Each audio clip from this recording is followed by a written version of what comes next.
बातमी देशामध्ये औरंगजेबाच्या कबरीचं महिमा मंडन होणार नाही असं मुख्यमंत्री देवेंद्र फडणवीस यांनी स्पष्ट केलंय।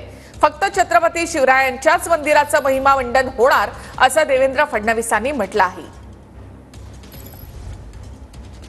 आज यातनं एक संदेश निश्चितपणे जातोय की या देशामध्ये महिमा मंडन होईल तर ते छत्रपती शिवरायांच्या मंदिराचं होईल, औरंगजेबाच्या कबरीचं होणार नाही। हे देखील या निमित्ताने लक्षात घेतलं पाहिजे।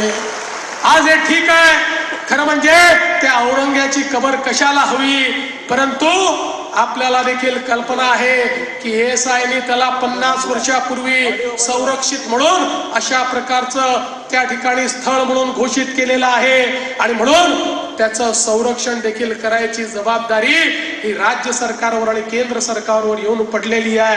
काय दुर्दैव आहे, ज्या औरंग्याने आमच्या हजारो लोकांना मारलं त्याच्याच कबरीचं संरक्षण आम्हाला करावं लागतं। पण एक वचन तुम्हाला निश्चितपणे देतो, काहीही झालं तरी या महाराष्ट्रामध्ये औरंगजेबाच्या कबरीचं महिमा मंडन होऊ देणार नाही, त्याचं उदात्तीकरण होऊ देणार नाही। त्याचं उदात्तीकरण करण्याचा कोणी प्रयत्न केला तर तो प्रयत्न त्याच ठिकाणी चिरडून टाकण्याचं काम या आम्ही केल्याशिवाय राहणार नाही।